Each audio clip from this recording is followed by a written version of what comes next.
Hello, Andrew Day. Hey, Bob. How are you? What have you been doing today? Well, I've been talking to you about the Earthling, and Oh, that's then right. That's right. I remember I you.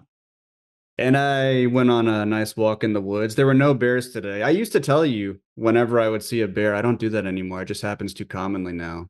So Really? now I'll just tell you when I don't see a bear in the woods, which are the occasions when I can actually take my dog for a walk there. Hmm. Our neighborhood has been overtaken by foxes. This happened during the pandemic. And I don't know if it's related, like there were fewer pedestrians around, so they just figured now's our chance. But they're incredibly audacious. Like I was walking down the sidewalk and Mm-hmm. there's this fox walking on the sidewalk directly at me, and I'm thinking, well, surely he will yield the right of way, Uh-huh. right? And like Right. he just walks directly past me, looks up to me like, what the fuck are you doing here? Man, no respect. No respect. And when I was a boy, foxes treated us with great respect. That's one of the many things changed in this country. Right. So yeah, we were today we've been working to get out the Nonzero Newsletter. And this is the Nonzero podcast. And it's kind of a long newsletter. I guess there's a lot of stuff going on. And this is Earthling Unplugged, where we talk about the contents of the newsletter, Mm-hmm. and we are going to talk about those. Um, I did want to, before we get to those, which include things like the possibly imminent Iranian retaliation against Israel, um, and include, you know, Mark Andreessen and a lot of things, techno Mm-hmm. optimism. I actually wanted to talk about something that's not in the newsletter, which is O.J. Simpson, Mm-hmm. because I heard he died. he did die, Mm-hmm. and I was when he during the whole trial, I was writing a column for the New Republic, and I got 3 columns out of the trial. I mean, I was obsessed with the trial, I didn't know that and about you. Interesting. well, you got to understand. I mean, O.J. Simpson. I still remember the moment I read. I was sitting at that desk, New York Times, and I see a little item saying O.J. Simpson's been arrested. Mm-hmm. This was so mind blowing. He was like, the last person in the world you would expect something like that to happen to. He was this Was he all seen as American. wholesome? He had this kind of vibe of being Oh, wholesome totally. and hmm. Totally. He went on Johnny Carson and yeah, absolutely. He had won the Heisman Trophy at USC. Mm-hmm. Good looking, well spoken, as Biden would say, clean and articulate. He was almost the Terminator. What was he? Was he almost cast as that? He was in the running to be the Terminator, yeah. And then Schwarzenegger got it. That would have been a very different role. Mm-hmm. Um, but so anyway, the funny thing is, it became this big racial thing. But of all the black athletes in America at the time, he was almost one of the last who brought race to mind. You just didn't. Mm, He was like a crossover hit, kind of, or something. I don't know how to put right. it. Um, and So, but the one column I wanted to talk about, because I noticed that Charles Blow in the New York Times wrote a thing explaining why a largely black jury acquitted him, even though it seemed clear to many of us that he had committed the crime. And the funny thing is, I wrote that same column at the time. Hmm. And this is of course consistent with one of our cherished values at the Nonzero Newsletter, cognitive empathy, trying to look at things from other people's point of view. But I remember 2 of the things I said one was, white people just have no idea what the experience of a lot of black people is like in the country. And a good example had been, I think, not that long ago at that point, and I brought it up. It was the Rodney King thing. Does that name ring a bell? Do you remember Rodney Mm-hmm. King? So Sure. he's the guy. This was at the dawn of the age of like camcorders. Mm-hmm. Okay. Cops weren't used to their behavior being chronicled by people with camcorders. This is long before smartphones. Mm-hmm. And somebody, they had pulled this guy, Rodney King, over, and they say he was out of control. He may have actually been on PCP. I don't know. But they just beat the shit out of him long after they had him subdued. And it was Mm-hmm. shocking. And one thing I said in this column was, you know, white people like me are like shocked that the LA police behave like this. But pretty much every black person in LA has long heard that LA police behave like this, you know? And and that's just an example of why you might, going into this, if you were from a background different from mine, ethnically and socioeconomically, be more suspicious of the police. And then there was a specific reason for suspicion in the O.J. Simpson case that you don't hear that much about. And I later heard an innocent explanation of it, but if you're on this jury, it's going to seem like a red flag. And here is what happened. There was a detective named Van Adder, I think. This is how much attention I paid to it. Not to be confused with Detective Mark Furman. Yeah, that's the Detective, guy who became a Fox News talking head at some maybe point. he also was found to be using the N-word like at the time. Maybe it was in one of his, I don't know, that he had used it or something, but that became a thing. Hmm. He was one of the cops who testified, I think. But this guy Van Adder, who was a more like upstanding guy and a veteran cop, he had taken the blood sample from O.J. Simpson after they brought him in. Okay, after he's arrested, they take a blood sample. What you're supposed to do at that point is book it at the police department. That's where you are, and you're supposed to leave it there. He put it in his car and brought it to the crime scene. And you know what? They later found evidence of O.J. Simpson's blood at the crime scene.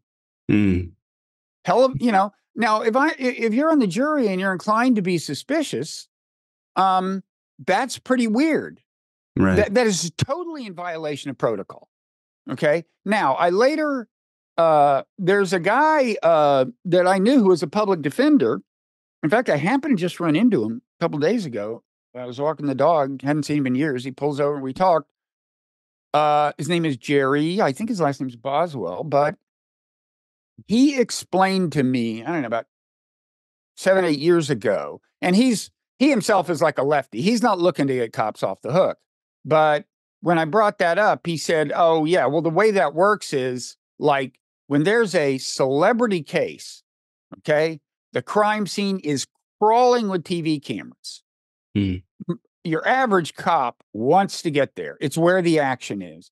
And it can take a long time for bureaucratic reasons to book evidence.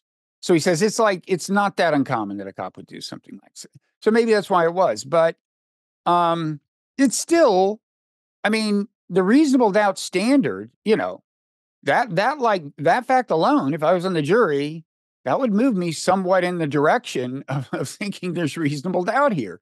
You know, it just seems super weird.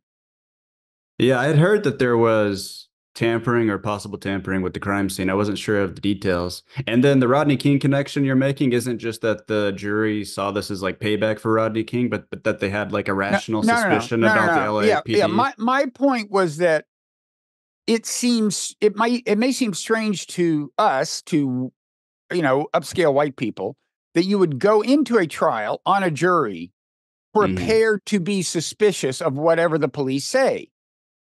But then again, people like us didn't realize that the LA cops were beating the shit out of, you know, and these were cops in Southern, these were LA cops. That's where it happened. And that's where the O.J. Simpson thing happened. And so I'm just saying, you know, they just had more reason to be suspicious of cops going in than I might have had, the people in the jury. Yeah, that makes sense. I think this is like one of my earliest memories. I was like 4 years old when this all happened. I think I was 5 by the time the verdict came out. And yeah, I remember that something big was going on. I remember the adults in my life were, you know, wanting a guilty verdict, although how much I knew what that even meant, I'm not sure. But yeah, I wasn't aware of who O.J. Simpson was or this kind of racial tension surrounding the whole thing.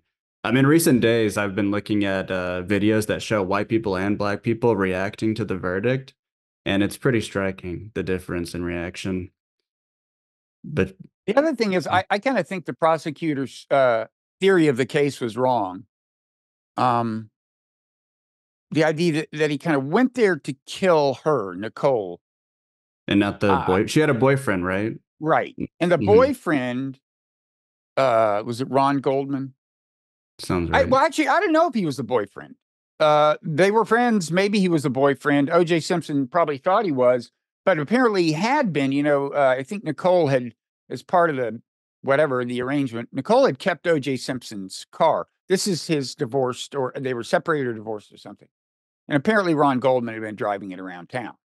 Mm, Um, but I always thought he probably came fundamentally to kill him. I mean, it's a hell of a coincidence if he came to kill her that Ron Goldman happened to have just come onto the porch and O.J. Simpson walked up and killed him.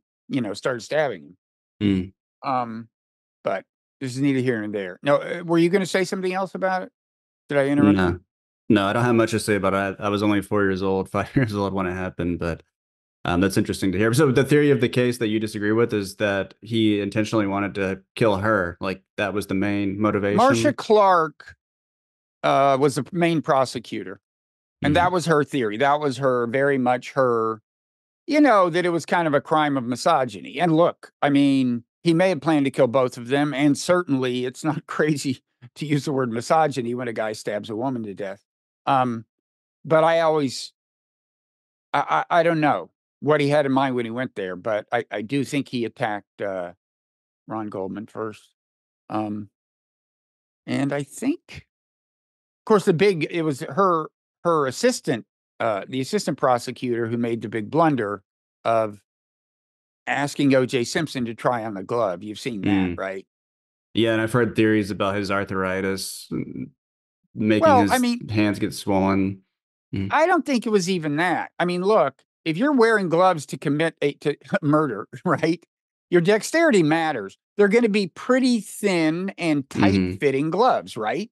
mm, And pliable. Well, then they've got blood all over them. They've been sitting in the evidence room. I would imagine they get kind of stiff and cardboardy, right? So mm. it's if they were tight to begin with, it's not that hard to theatrically act as if you can't quite fit, get them on, Right. Mm. which is what he did. And that led to the refrain of the defense attorney, Johnny Cochran. Can you recite it? If it doesn't fit, you must acquit. If the The glove gloves doesn't fit, don't fit. Mm, you must acquit. mm. Hmm. It's pretty catchy. That's a good refrain. Yeah, it Uh, worked. it did. You want to talk about Israel and Iran? Yeah, so we are taping this late Friday afternoon. And as of now, there's just been a flurry of stories over the Hmm. last, it seems like the last 12, 24 hours about imminent retaliation expected. It was 12 days ago that Israel launched the strike on the Iranian diplomatic compound and killed, I think, three generals, according to Iran. I've seen two elsewhere. But in any event, major, major escalation, both because it's on some kind of diplomatic compound and they're killing these senior commanders. This is just ratcheting it way up. Hmm. Um, but you found an item that we're featuring in the newsletter, which I guess gives us some hope of there being an off ramp, right? Yeah, that's right. And maybe also I'd wanted to say, because there's some other things going on. I mean, these reports that U.S. officials are saying that the attack is imminent are somewhat in conflict with each other. I've seen some reports suggesting that U.S. officials are saying this could be like a massive attack with like 100 drone strikes and dozens of cruise missiles, and ballistic missiles. I think more recently, a U.S. official told the media that the U.S. is expecting it to be an attack that's not so big that it leads to the U.S. getting involved in a war with Iran. And that would seem more likely to me. I mean, I feel like Iran does need to respond. Like from their perspective, it makes sense that they would want to restore deterrence, but I would expect it to be kind of calibrated to avoid a war with the U.S.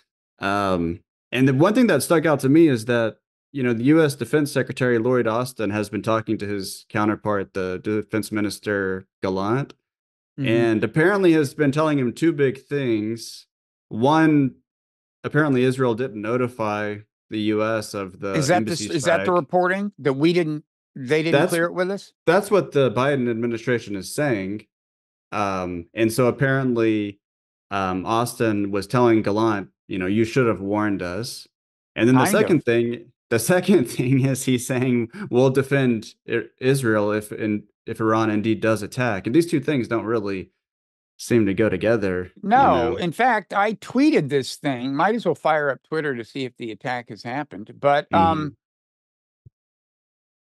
what I said was, if Bibi didn't clear the strike with the U.S., why is the U.S. giving him the support? And if Bibi did clear the strike, why did we green light it? There's like no world in which it makes sense for us to step into this thing at this point, Right. because neither of those makes any sense at all as rational U.S. policy to green light the strike in the first place, or if Israel didn't run it by us, to stand in and help them get out of this mess. That's crazy. It is But crazy. And Biden, he's also been saying that America is devoted to Israel. Our commitment is ironclad.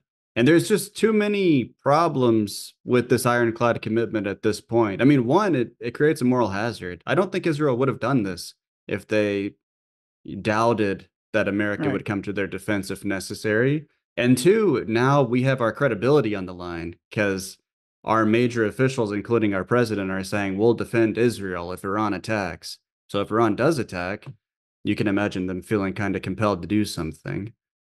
And I think the third problem with that is Iran sees Israeli belligerence as partly the fault of the United States.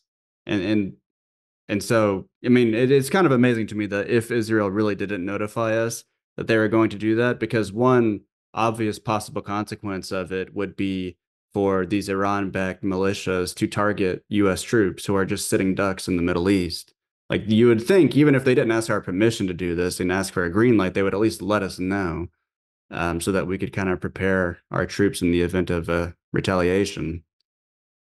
Well, I think they knew, though, that if they let us know, we said don't do that, it would be kind of awkward for them to proceed, given the fact that we're supplying their weapons. Hmm. Now, I do think that all this stuff about an ironclad commitment may be something that the White House feels it needs to say, partly to discourage an overly aggressive retaliation from Iran. In other words, give Sure. Iran the idea, whether Hmm. or not it's true, that you're dealing, with a hair-triggered regional war here.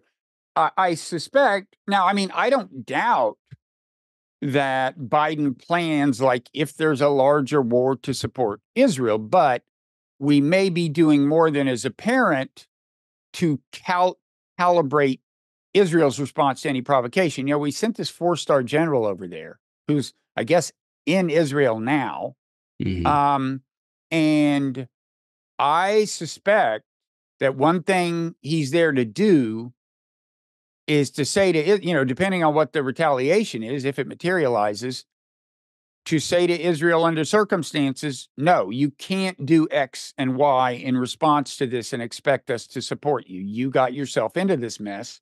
So it could be that we plan to moderate or even, neutralize the, veto the Israeli response. But we think that, the game theory compels us to say to Iran right now publicly, we'll back them to the hilt. I don't know. No, I agree Um, with that. I think that messaging is intended to deter. My point is just that there's a flip side of this deterrence, where if the attack happens anyway, I mean, one of the reasons Biden's messages have a deterrent ability is because he's kind of putting our credibility on the line, right? Like that's kind of the mhm. point of publicly messaging in this way. And so the flip side of that is if the deterrence doesn't work, our credibility is on the line. And yeah, I can see this leading to a US Iran conflict. I'm not predicting that, but it seems like the chances are higher than they've been in a while.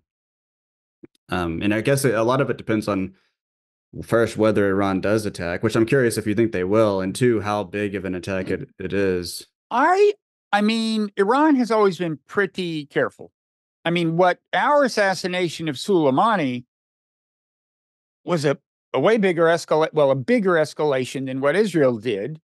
And Iran was very careful. What they did was they did launch ballistic missiles at the barracks of US soldiers, but they passed the word apparently through people in Iraq to the US that they better vacate those barracks. So it was just a Mhm. demonstration of their ability to blow up barracks. And it gave some concussions to soldiers who were in a bomb shelter. On the other hand, that was the U.S. I mean, that was they probably are not quite as reluctant to respond to Israel forcefully, even if they think the U.S. will probably get in. It probably just seems a little different. I mean, as I was telling you, I would think I I'd be kind of surprised if the response was on Israeli territory because that's such a red line, you would think. On the other hand, there aren't that many other options. Trita Parsi in this piece that we should talk about in a second of the Hmm. Quincy Institute noted there's problems with hitting like any embassies in the region from Iran's point of view, since they pretty much all belong to countries Iran doesn't want to antagonize. I mean, they're on their territory. I wondered why. I thought maybe what they would do. I mean, I don't know ballistic missile technology, Hmm. um, but if they have the capability, if the Israeli troops in Gaza are sufficiently stationary that they could hit them with ballistic missiles, I would think that that's a less escalatory thing than striking military targets in Israel. Um, Hmm. on the other hand, that involves either flying the missiles over Israel, and I don't know anything about the altitude or whether they could be intercepted by the Patriot systems. And I don't know if ballistic missiles can do these circuitous routes where you take a left at this intersection. I mean, I They just don't can't. know. They can't, right? They just They do a go way parabolic up. arc. Hmm. Yep. So um, maybe it's problematic, but as somebody I think as Trita pointed out, that's a general problem here. Is that Israel's air defenses mean that if Iran wants to be confident of doing major damage to a target, it's probably got to rain a lot of ballistic missiles down. And then if a Hmm. whole lot of them get through, it may do more damage than it really wanted to do. Yeah. But I would still be a little surprised if they struck Israeli territory per se. I don't know. Well, with a return address. In other words, there's something that definitely came from Iran. Now, if they have people in Israel who can do what Israel does to Iran, which is assassinate people in Iran, that's a different story. And then just not say anything and not take responsibility for it, but everybody would know who did it. Hmm. I don't know. Yeah, I mean, it would be quite hard for them to have a calibrated retaliation for the reasons you just said. But yeah, that Trita Parsi article in Responsible Statecraft that you mentioned, another thing that he says in it is he talks about this report in Iranian media that quotes this anonymous Arab diplomat who says that Iran told the US it's kind of an ultimatum. They will attack Israel, they will retaliate, unless the US is able to secure a ceasefire in Gaza. Right. And Trita Parsi seems to take this reporting seriously. I've seen some other people taking it seriously. Um, the US has denied it, Iran hasn't confirmed it, but apparently Iranian media sources have other media, more mainstream media have been talking about it. And that would be a way for Iran to avoid um, participating in this escalatory spiral. Parsi thinks it shows that they don't want to get involved in a war, but they need to do something not to lose face. Hmm. Um, and I guess it's worth noting, Bill Burns was in Cairo for these ceasefire talks, and apparently he did float a proposal that was supposed to be kind of a bridging proposal between the two sides. And Hamas had a delegation there, Israel had a delegation there. Usually it's not like fully attended, these ceasefire talks. Hmm. So maybe that possibly that was the Biden administration actually trying to do this. Um, and of course, they don't want to seem like they're acting under pressure from Iran. So they're not going to announce this if it is true. No, they're not going to acknowledge that if Iran gave them some ultimatum like that. The other thing Trita says is maybe Iran didn't give them the ultimatum, but is getting the word out there that they did because they Mm, think a ceasefire may happen. And then Iran can use that as a reason that they either don't retaliate at all and say, this is what we got, or they can use it as an excuse for a weaker retaliation than might otherwise seem necessary. I don't know. But It's oh man, the game theory is pretty complicated. I mean, Biden could say, "Look, we're actually not to Israel. We're actually not going to step in and help you because you got yourself into this mess. So Mhm. get unless you agree to a ceasefire, and then if Iran still retaliates, we'll do it." Of course, the ceasefire, you know, negotiations are themselves complicated and ongoing, and it's not like, I mean, I don't know what the status is in terms of what kind of offers are on the table from both sides, but Mhm. so yeah, we'll see. I'm betting against an attack on Israeli soil that has an Iranian return address, like missiles coming from Iran, but we'll see. Mhm. Um, Gaza possibly, if that's possible. Um, I mean, logistically, but I don't know. Yeah, that seems right to me. I do think Iran has to do something. So I think there's a chance of an attack on Israel, but I think I agree with you. We can either move on to a totally different topic, or if we want to stick with Israel stuff, we can talk about this World Central Kitchen kind of Oh update. yeah, And that's an interesting story. I saw that last night, and sent it to you, and I was wondering, like, would it get so much attention that there was no point in our putting it in a newsletter? I don't think it has gotten quite that much. It seems to me very significant. The idea is that I gather of the two guys that Israel has disciplined who were involved mhm. in authorizing the strike. This was the senior officer who had to approve the strike that turned out to be on the food aid workers. And then what exactly is in his past? So in January, he signed this open letter signed by other Israeli military people, calling for the Israeli military to restrict aid into Gaza, restrict the flow of aid into Gaza, and then also to impose a siege onto Gaza City, which would involve not letting any humanitarian supplies in there and not allowing the operation of hospitals. I think the letter did say that this would be in conjunction with like the possibility for civilians to continue evacuating. Mhm. But in any case, some people are saying, including this British lawyer, apparently of some sort of big name British lawyer that the Telegraph talked to, people have been saying that it kind of indicates that he might have been the kind of person to do this on purpose, because the IDF investigation found that this was a grave mistake, as they put it, and it resulted from errors of judgment, but that no one was knowingly targeting aid workers. And the fact that this guy was supporting, but was so on record opposed to letting aid into Gaza and supporting a siege-like condition, um, is kind of calling that into doubt in some people's minds. That's the story. Yeah, now he's a settler. I gather he's one of these radical settlers in the West Bank, and Yeah. I'm not sure. I don't know if it was the letter signed only by military people or was it also by just settlers? I don't know. Anyway, the guy's on record, and I would think, if nothing else, this is the kind, like, if I were South Africa bringing this genocide case, I would I would add this to the pile of evidence if that's still possible, because the whole thing about genocide is it hinges on establishing intent. Hmm. And that's why they're making a big deal of things that the Israeli defense minister said about we're cutting off their food and their water because they're animals. And so I don't know. I think I would certainly bring that up if I were South Africa, because of course, denying them of aid, I think by modern uh, standards of the modern conception of genocide, that would be part of it. I Um, do. I also think there were some interesting lines in this Telegraph piece, unrelated to this latest development. I mean, related to the whole situation. Um, So, when the thing first happened, also I think it was the same day as the embassy strike, right? They both happened on April 1st.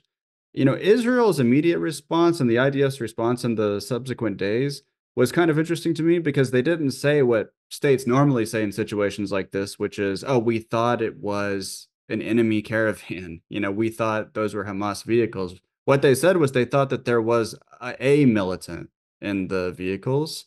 And apparently that was because they saw that there was an armed man entering the vehicles. And this telegraph, but I think did he even no, he did. did he turn out to be armed? They thought he was It armed. right. It turns out he wasn't even armed. He Right. and the Telegraph said that they couldn't verify why anyone might have thought he was. Um, I guess we just Well, assume if they're telling the truth that they saw a nighttime recording and he was holding something that they thought was a gun. But yeah, they're famous. I mean, there was the video of, I think the U.S., I think in Iraq, where they killed a Reuters photographer or something.